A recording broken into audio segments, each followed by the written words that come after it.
Hi everyone. In this lecture, we are going to discuss the concept of dynamic memory allocation. In the previous lecture, we talked about the pointer, right? We said that the pointer is a variable, but the one that holds the address of another variable. So in this lecture, we're talking about dynamic memory allocation. Why do we need to talk about dynamic? So dynamic is the opposite of static. Most of the variables that we create in our program are static. That means ahead of time, at the compile time, the program knows how much space to allocate every single variable, integer, double, char, array, everything. Now, what about in some situations, the program does not have that information. We don't know how much space to allocate to a specific variable or to, for example, an array. They say the program involves an array, but we don't know the size. That's something that we're going to find out when the program is running. So how do we do that? That's what the dynamic memory allocation comes into play. Let me give you an example here. Let's say we have a variable called size of an array, okay? And then I'm going to prompt the user and another variable.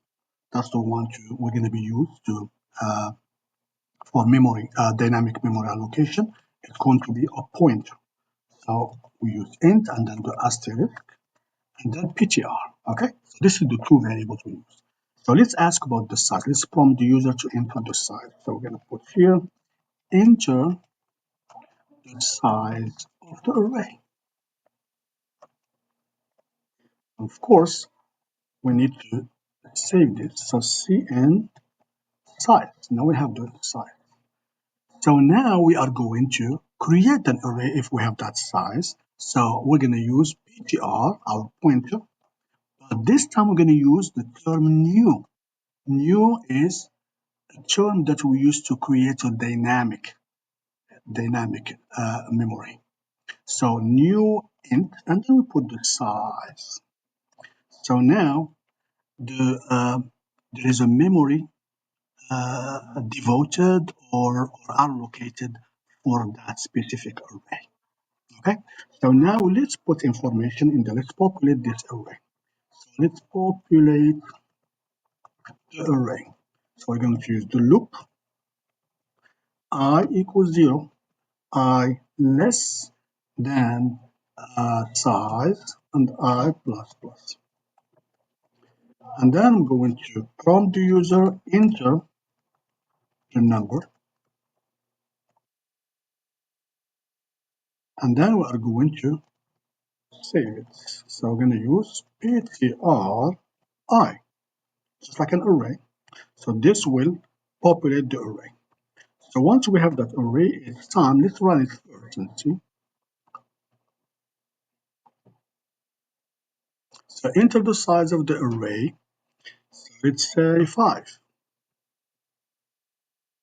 So we're going to enter the numbers and say 8, 9, 12, 15, and 4. See that? So now it's time to print them. So we're going to print these elements. So print the numbers, the elements of the array.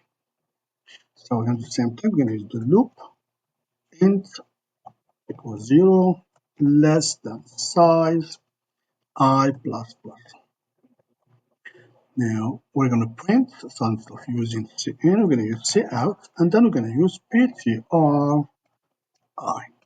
Remember, we talked about the array, right? We said the array is a pointer. The only difference is a constant pointer. That means once we point to an array, we cannot use it for anything else, only for that array. That's the only difference. But it is a pointer that points to the first element of the array. All right.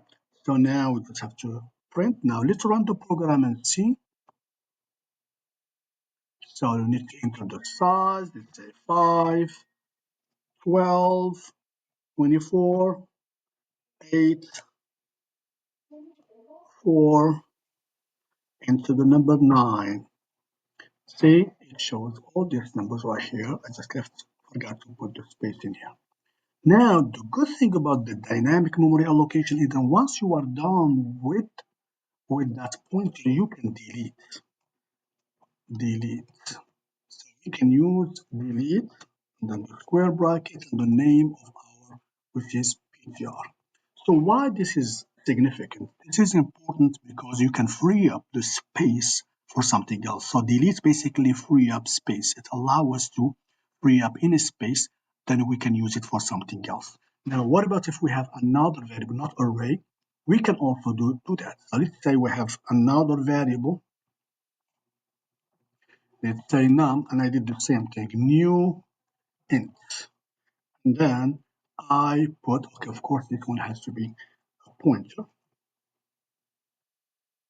Mhm. Now, if I change and then assign a value to it, let's say asterisk, remember this is for dereferencing, and I put num equals, let's say, this is also dynamically allocated. Okay, if I want to delete it, let's say I'm done with it, I can do the same thing. I can just put delete num, and then it's done. So it's not there. If I want to use it, let's say if I want to use the array, say if I want to use, let's say, print it again. So you're going to get an error that it's not there, it's not available anymore because you just free up space and then it's used by that space is used by something else. So if I try to run the program, so it's going to put editor size. So let's say 4, I put 10, 13, 20, 30, 40. So that's the number right here. And then